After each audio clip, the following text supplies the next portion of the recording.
Amma ba'd, para alim, para ulama, sepuh ini sepuh yang saya muliakan. Kesempatan kali ini kita senantiasa bersyukur kehadirat Allah Subhanahu wa taala atas segala limpahan rahmat-Nya dan dimudahkan segala urusan kita. Semoga kabul hajat-hajat kita dan senantiasa diberkahi sehat walafiat sekeluarga, bahagia dunia dan akhirat kita. Salawat ma'asalam kita aturkan kepada Nabi kita Muhammad sallallahu alaihi wasallam yang mana sudah kita bahas tentang ma'rifatul rasul ya. Ini berusaha untuk memperkenalkan lebih dekat antara kita dengan nabi pilihan kita. Seorang nabi yang tanpa pencalonan. Ya Pak ya. Tanpa pencalonan, tanpa tim sukses, tanpa tim pemenangan, tanpa saling menjelekkan. Satu rasul pilihan yang memberikan wejangan-wejangan kula panjenengan ya. Yang di situ sudah kita bahas tentang definisinya ar-rasul ar-rajul mustafa al-mursalu minallah ibu risalah ilan nas. Jadi rasul adalah seorang laki-laki yang dipilih oleh Allah Subhanahu wa taala, yang diutus dan membawa risalah untuk seluruh manusia. Di sini yang sudah kita bahas kemarin adalah bahwa Rasulullah itu hamilul risalah, membawa risalah. Qudwatun fi tatbiqir risalah, dan juga sekaligus banyak keteladanan yang kita contoh di dalam melaksanakan risalah. Maka ada ciri khas Rasulullah, alamatul Rasul, sifatul asasiyah ya, sifat mendasar, wa innaka la'ala khuluqin azim. Kemudian memiliki mukjizat-mukjizat ya. Kemudian al-basyarat, sama dengan kita, memiliki sifat-sifat kemanusiaan ya. Berita-berita tentang datangnya kegembiraan. An-nubuwat, juga tentang kenabian-kenabian ya. SK sebagai Rasulullah, seperti itu. As-samarat, dan hasil dari kerasulan, fungsi Rasulullah sallallahu alaihi wasallam. Maka yang sudah kita bahas kemarin adalah ini ya, ar-rasul, hamilur risalah dan seterusnya. Yang kemudian ada laqad kana lakum fi rasulillahi uswatun hasanah. Ya, ini alamatul rasul yang sudah kita sampaikan tadi. Dan kemudian ada karakteristik Rasulullah sallallahu alaihi wasallam, di mana karakteristik ini diawali dari eksistensi Rasulullah yang sudah kita kaji kemarin ya, sebagai khatamul anbiya ya, penutup para nabi, nasikhur risalat, penghapus risalah-risalah terdahulu, musaddiqul anbiya, yang membenarkan para nabi sebelumnya, mukammilur risalat, penyempurna risalah-risalah sebelumnya, dan pada akhirnya bermuara kepada rahmatan lil alamin. Untuk kali ini jamaah sekalian akan kita bahas tentang risalah Rasulullah sallallahu alaihi wasallam. Bahwasanya dari sekian karakteristik Rasulullah ya, Rasulullah bertugas menyampaikan risalah. Yang disebut risalah Rasulullah adalah risalatul Islam ya. Risalatul Islam, yang di dalam risalatul Islam itu terdiri dua hal yang tidak bisa dipisahkan, yaitu al-huda dan dinul haqq ya. Risalah Islam yaitu berupa hidayah, berupa petunjuk. Maka tidak semua orang beragama Islam, karena ada hak prerogatif Allah yang diberikan kepada manusia, yang dengan hidayah itu manusia diperkenankan Allah untuk beragama Islam. May yashrah sadrahu lil Islam ya, yang dibuka hatinya untuk beragama Islam, kata panjenengan insyaallah. Yang kedua adalah dinul haq, bahwa risalah Islam itu adalah agama yang benar. Inna dina indallahil Islam ya. Ini rangkumannya, kisi-kisinya. Di dalam risalah Islam itu memerlukan dakwah, di mana dakwah ini sebagai seorang dai harus menjadi seorang yang syahidan, mubasyiran, nadhiran da'iyan ilallah sirajan munira. Nah, ini jamaah sekalian yang akan kita bahas satu persatu. Ya, bismillah. Risalatul Islam, risalah Islam yaitu al-huda wa dinul haq. Seperti di dalam surah yang ke-48 ayat 28, ya. Jadi ini menggambarkan keistimewaan risalah Islam. Keistimewaan risalah Islam yang disebutkan di dalam Al-Qur'an, ya. Ada dua surah, dua ayat di sini yang hampir mirip. Ya, yang pertama adalah surah 48 ayat 28. Walladzi arsala rasulahu bil huda wa dinil haqq liyudhhirahu 'alad dini kullihi wa kafa billahi syahida. Allah yang alladzi arsala rasulahu, yang mengutus rasulnya, ya, bil huda, dengan membawa petunjuk risalah Islam tadi, wa dinil haq, dan juga membawa agama yang benar. Jadi satu-satunya agama di muka bumi ini, terserah mereka mau mengakui ataupun tidak, yang paling diakui Allah, yang memang agama Allah, hanyalah agama Islam. Liyudhhirahu 'alad dini kullih, agar bisa menandingi, memenangkan, mengungguli, ya, seluruh agama. Wa kafa billahi syahida, kalau toh manusia banyak yang tidak percaya, tapi cukuplah Allah menjadi saksinya. Di ayat berikutnya, walau karihal musyrikun, walaupun orang-orang musyrik tidak suka, ya. Jadi wajar kalau orang musyrik tidak suka, ya, wajar kalau orang kafir tidak suka. Memang mereka sudah tertutup hatinya dengan hidayah Allah. Bahkan di dalam konteks orang kafir itu kan khatamallahu ala qulubihim wa ala sam'ihim wa ala absarihim. Jadi mereka sudah terkunci mati, ya, terkunci mati karena kekafiran mereka. Jadi mereka itu sawaun alaihim a'angdzartahum am lam tunzirhum la yu'minun. Dikandani gak dikandani ya wis pancet kafire.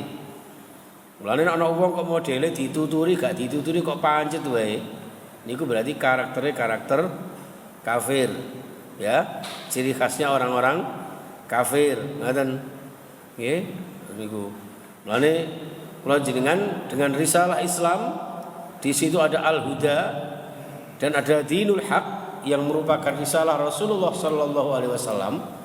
Maka kula jenengan, ya, harus menyampaikan, ya, sebagai umatnya Rasulullah, sebagai pengikut Rasulullah, kita contoh beliau bahwa risalah Rasulullah yang disampaikan itu penyampaiannya dengan cara hikmah, ya, dengan cara yang penuh dengan bijaksana, yang sekiranya masuk di hati.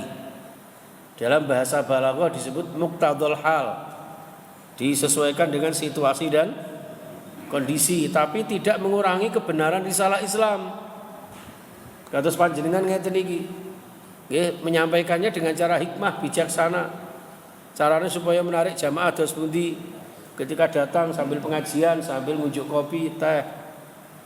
Kula teh susu. Teh coklat, alhamdulillah takmirnya ngerti. Nek iki sampai sekarang durung ana sing nglayani ngekekno kopi. Sampai sekarang masih jadi DPR. Napa Pak DPR? Durung payu rabi. Mulane nggih alhamdulillah pagi hari ini, ya, walaupun tadi malam anak saya ini sampai malam ini harusnya pagi ini kegiatan IKD Muda Bisma ini bimbingannya Ustadz Zubairi. Ya, tadi malam harusnya mabit menginap. Wah, sesuk kajian nang Baitur Rahim ono perbadokane. Aku melok mulai akhirnya gak melok mabit, ya. Ini jamaah sekalian, itu salah satu kebijaksanaan. Termasuk cara dakwah kula jenengan, ya. Ya benar tapi tidak disampaikan harus keras. Jadi tegas itu tidak harus keras. Tegas yang bijaksana. Maka di sini disampaikan juga dengan pelajaran-pelajaran yang indah, teladan-teladan yang menjadi qudwah, uswah di tengah-tengah kehidupan kula jenengan. Ngoten. Jadi tidak saling mengilokke, apa mengilokke itu, ya? tidak saling menghina, ya. Wis disampaikan biasa-biasa aja. Ya, jadi nyantai jangan ngaji sambil ngopi, sambil ngombe, sambil ono ote-ote dipangan ote-ote. Lek ana ya ote-ote awake. Nggih. Lha ngoten mawon. Jadi diiringi dengan kebaikan-kebaikan. Tunjukkan bahwa perilaku kula jenengan adalah pribadi-pribadi muslim teladan. Yang dicontohkan Rasulullah itu seperti itu.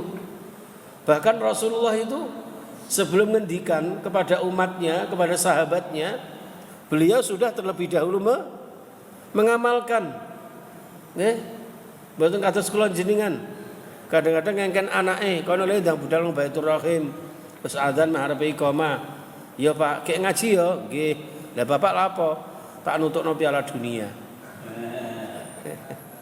Ya, itu kadang-kadang kalau jenengan tanpa kita sadari bahwa pendidikan kita rusak sendiri. Ya, kalau jenengan ngangkat anak-anake ngomong sing api-api, tapi kadang-kadang kalau jenengan bertolak belakang. Ya, ini jamaah sekalian. Dan juga disampaikan dengan diiringi secara adil, sportif. Ya, tidak peduli, jangan mentang-mentang kiai, mentang-mentang ulama, mentang-mentang guru, ya, seakan-akan benar sendiri. Tidak. Yang namanya manusia ada kelemahan, ada kekurangannya. Jadi harus disampaikan secara adil, sportif, objektif. Ya, kalau emang salah ya salah. Harus mencontoh Panwaslu, ya. Panwaslu itu harus adil, KPU harus adil, jangan menjadi siapa itu yang mengumpamakan kayak wasit itu. Wasit itu harus adil, jangan ikut main, gitu loh. Ya, makanya kita hanya berdoa saja, siapapun calonnya, mudah-mudahan nanti pimpinan Indonesia, pemimpin terbaik, jawablah amin, gitu aja. Mau kita berdoa ya, berdoa kepada Allah Subhanahu Wa Taala gitu. Jadi mau nanti yang jadi nomor 1, nomor 2, nomor 3, yang penting mudah-mudahan amanah. Ya, mudah-mudahan rezeki kita semakin barokah. Amin. Selain amin nggak ada, kita berdoa. Itu jamaah sekalian rahimakumullah ya. Keadilan, ya.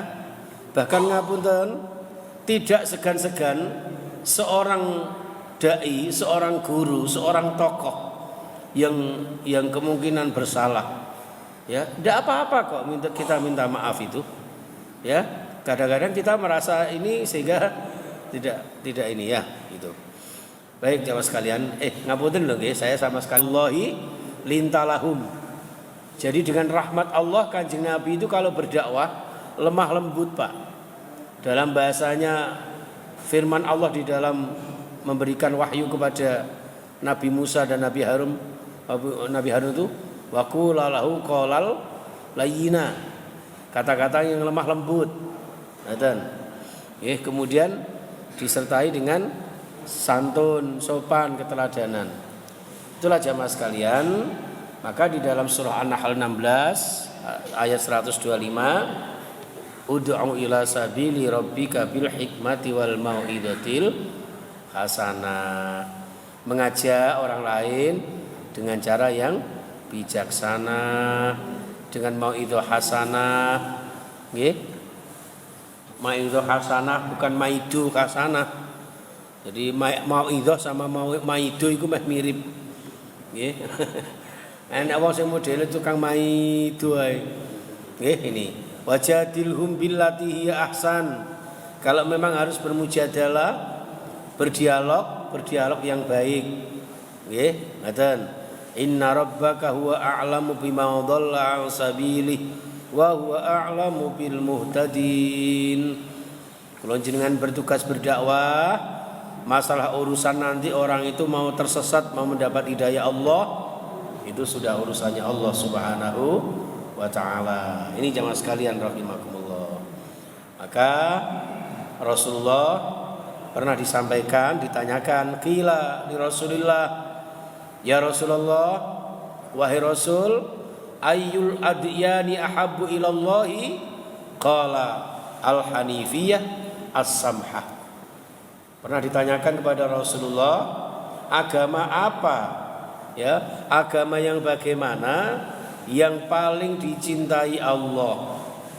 Jadi ayyul adyan itu maknanya ada dua. Agama apa Jelas jawabannya adalah agama Islam. Kalau ayyul adyan dimaknai bagaimana, agama yang bagaimana, berarti Islam yang bagaimana cara menyampaikannya. Jadi memang jelas agama Islam itu adalah agama yang benar. Ya'lu wa la yu'la alaih. Agama yang paling autentik, yang paling diakui Allah. Jelas. Tapi bagaimana cara menyampaikannya? Jangan sampai agama yang benar ini karena tipologi kita yang penuh dengan kekerasan, gitu, tidak ada keteladanan, justru akan menjadi citra buruk terhadap agama kita. Itu sehingga tunjukkan bahwa Islam ini adalah Islam yang agama yang damai. Maka dijawab oleh Rasulullah, yaitu agama yang lurus dan toleran, agama yang bisa diterima dan menerima semua pihak, gitu ya. Masya Allah ya. Terima kasih Faiz. Iya. Si Ciai lur pisan. Masya Allah ya. Masya Allah. Terima kasih juga untuk ada kotaknya juga, ini kotak ada isinya juga itu ya. Ya. Alhamdulillah. Saya enggak bukan kotak, dari kantong. Oh iya. Ya sudah apa? Masya Allah. Baru kali ini ceramah durung mari sak kresek. Para pemirsa netizen ya, ini di YouTube saya. Abajai, jadi pemirsa kita sekarang ada yang banyak dari luar negeri. Dari Arab Saudi, dari Qatar, dari Taiwan, Malaysia. Ya, di samping juga dari Indonesia, Kalimantan, Sulawesi. Ya, banyak yang menyimak kita. Ini di TikTok ini juga banyak ini. Terima kasih yang bergabung. Dan dengan gift-gift yang diberikan kepada kami dari netizen ini, saya buat untuk sepenuhnya untuk yayasan kami, pesantren kami. Yang kemarin alhamdulillah berkah doa panjenengan sudah selesai ngecor lantai 1, Pak. Alhamdulillah ya. Walaupun ternyata di mana-mana ada preman itu. Itu kalau di Surabaya tak laporkan Pak Wali itu. Ya. Waduh, ngecer di Kompas ya istilahnya ya. Saya udah bilang ini untuk pesantren loh Mas. Enggak apa-apa, nek gak tak tutup ini ya, molennya enggak boleh masuk. Ya sudahlah. Damai itu indah. Ya, tapi kalau model sogok-sogokan gitu kan enggak baik gitu maksud saya. Hari gini masih ada kayak gitu ya. Itu jamaah sekalian rahimakumullah. Ada juga satu hadis dengan redaksi yang lain. Ini saat temen ingsun Kanjeng Nabi itu ursil tu dan utus ingsun Kanjeng Nabi bi hanafiyatin samhatin, dengan lurus dan toleran. Jadi agama Allah yang dibawa Rasulullah ini agama yang lurus. Maka yasiru wala tu'asiru wabashiru wala tunafiru. Permudahlah urusan orang, ya kan? Jadi ini bisa dipermudah, kenapa dipersulit? Sekarang kadang dibalik, kalau bisa dipersulit kenapa dipermudah, diobat abid noronor ini. Ya. Wala tu'asiru wabashiru wala tunafiru. Berikan kabar gembira. Jangan bikin orang kita lari dari kita. Bikin orang lain nyaman dengan Islam. Ya, bahasanya kiai-kiai kula jenengan aja ngafirke marang liyane. Dulu ketika dakwah Rasulullah banyak orang kafir yang masuk Islam karena tatanan, tuntunan dan keteladanan Islam. Sekarang ini jangan sampai terbalik. Gara-gara kekerasan kita justru bukan mengkafir, bukan mengislamkan orang kafir. Bisa jadi banyak orang Islam yang terpengaruh dengan ekonomi dan sebagainya, di samping juga karena kedangkalan agamanya, lalu kemudian melihat Islam ini satu sisi negatif, dianggapnya Islam ini kekerasan, akhirnya pindah iman. Itu yang kita khawatirkan jamaah sekalian. Maka tunjukkan pribadi muslim teladan adalah yang ketika berpondasikan iman yang kuat, beribadah secara semangat, lalu membuahkan akhlakul karimah di tengah-tengah umat dan masyarakat. 3 serangkai itu yang harus senantiasa kita tunjukkan di dalam membawa risalah Islam sebagai bentuk mendakwahkan, penyambung lidah dari Rasulullah Sallallahu Alaihi Wasallam. Maka jamaah sekalian, inilah fungsinya dakwah. Ad-da'wah syahidan mubasyiran nadhiran da'iyan ilallahi sirajan munira. Pertama-tama sebagai seorang muslim, jadi tugas dakwah ini panjenengan semua. Makanya kalimatnya kalimat mufrad, kalimat tunggal, bukan jamak, tapi tunggal. Maksudnya apa? Setiap kaum muslimin dengan segala kemampuan panjenengan. Jadi bukan hanya yang dakwah saja, bukan hanya takmir saja, bukan hanya dai mubalik khatib saja boten, tapi dakwah ini secara komprehensif. Semua kaum muslimin wajib mendakwahkan Islam. Tentu dengan kapasitasnya masing-masing. Panjenengan bisa dakwah dengan orang lain. Bapak-bapak, monggo di sisa-sisa umur kita perbanyak amaliyah kita, perbanyak ilmiah kita. Tadi malam saya ngaji tafsir di Masjid daerah Simo Pomaan sana. Ada bapak yang tanya, "Lah ya di sisa umur saya ini loh Ustadz, sholat saya merasa belum sempurna, ngaji saya belum bisa. Lah nek sampai mati terus durung sholat sempurna, maca Quran durung iso, lah terus ya apa Islamku?" Ya udah, terus gini, kalau kayak gini gimana? Gitu. Saya jawab bahwa Allah itu menilai usaha seorang manusia. Walaupun di sisa-sisa umur kita, karena memang sadarnya baru sisa umur kita. Kita lihat Abu Bakar, Umar, ya kan? Itu kan orang sudah usia-usia itu berimannya kepada Rasulullah. Tapi usahanya maksimal jamaah sekalian. Ya wes, di sisa-sisa umur saya ini saya gunakan untuk berdakwah. Saya gunakan untuk ngaji sebisa mungkin, menyempurnakan sholat kita, memperbaiki bacaan Al-Quran kita. Lah dene kok sampai ajal menjemput kita, insya Allah ganjarannya sami kados tiyang ingkang bisa baca Quran, sholat dengan kesempurnaan, seperti itu. Karena keterbatasan kita. Dan kita baru sadar, kita bersyukur kepada Allah di sisa-sisa umur kita ini.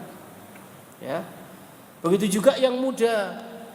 Jangan mentang-mentang muda lalu kemudian aku jek enom, umurku jek dawa.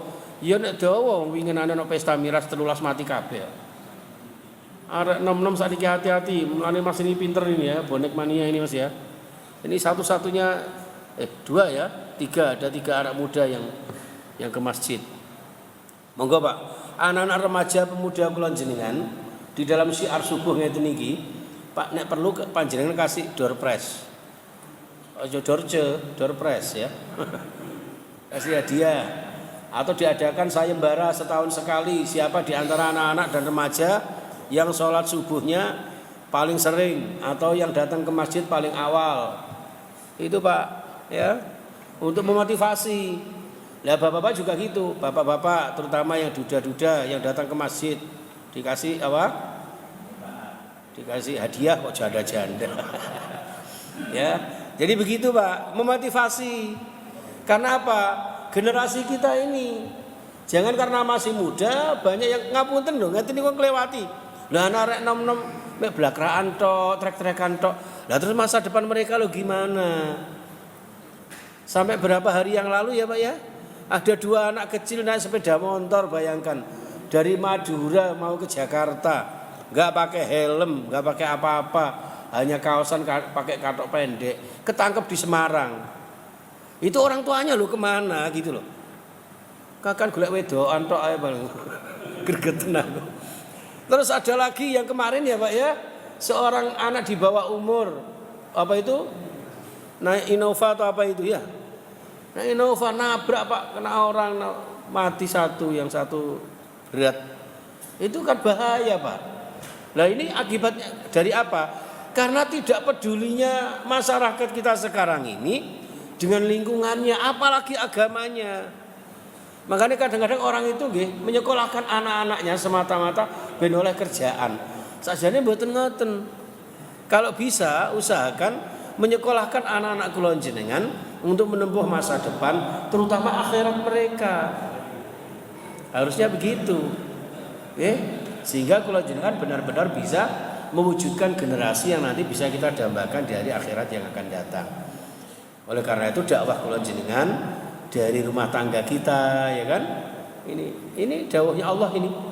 Ya ayyuhan nabiyyu inna arsalnaka, wahai nabi, kami Allah mengutusmu syahidan sebagai saksi, wa mubasyiran sebagai pembawa kabar gembira, wa nadhiran peringatan, wa da'iyan ilallah mengajak kepada jalan Allah biiznihi dengan izinnya Allah, wa sirajam menira lampu yang menerangi, cahaya yang menerangi di sekitarnya. Itulah dakwahnya Rasulullah sallallahu alaihi wasallam yang diberikan ya untuk seluruh manusia, agar seluruh manusia itu menjadi ya satu syuhada, ya, menjadi syahidan, saksi terhadap siapa? Terhadap umat yang mendapat risalahnya.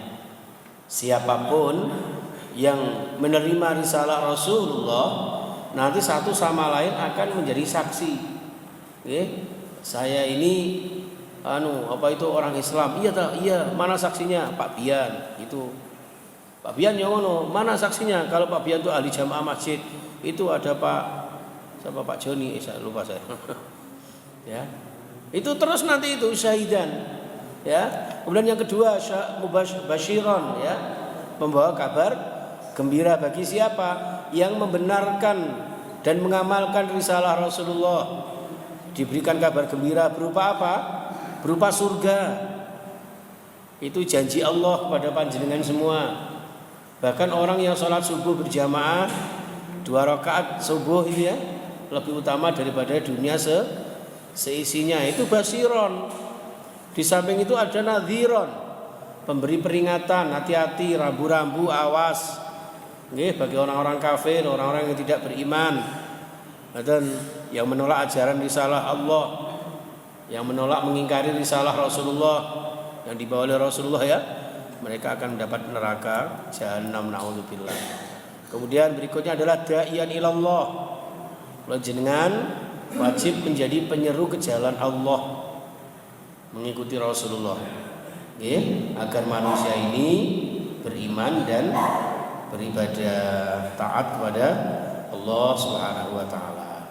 Yang terakhir, tugasnya adalah sirajan munira, ya, sebagai cahaya yang menerangi. Maksudnya adalah mengeluarkan mereka dari kegelapan. Kegelapan itu berupa kekafiran, kemusyrikan, kemunafikan, kefasikan, ya kan? Itu kepada cahaya keimanan dan menyinari jalan orang-orang beriman agar mendapatkan kebahagiaan dunia sampai akhir zaman. Amin ya rabbal alamin. Itu jamaah sekalian rahimakumullah, ya. Ini mungkin yang bisa kami sampaikan saat ini. Mungkin kita bahas berikutnya adalah tugas utama Rasulullah, wazifatul Rasul, ya. Tugas utama Rasulullah itu yang pertama hamlu risalatid dakwah, ya, menanggung risalah dakwah, itu tugasnya Rasulullah. Yang kedua iqamatu dinillah, menegakkan agama Allah, itu tugasnya Rasulullah. Makanya tugasnya Rasulullah itu, ya, jangan disamakan dengan tugasnya pemimpin-pemimpin bangsa. Makanya madhab kalau jenengan, ya, madhab yang mengikuti Rasulullah. Jangan ada orang yang mengaku Islam tapi madhabnya madhab Bung Karno, itu salah besar itu.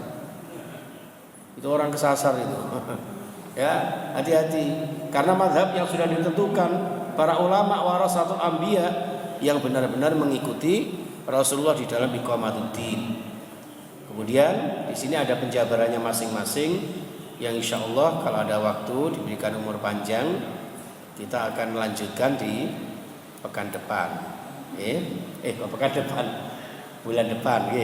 Mohon maaf untuk bulan kemarin saya tidak bisa sowan datang ngarsa panjenengan karena harus ke luar luar kota, luar provinsi, ya. Seperti itu.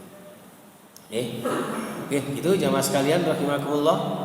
Mungkin ada yang disampaikan, ada yang ditanyakan,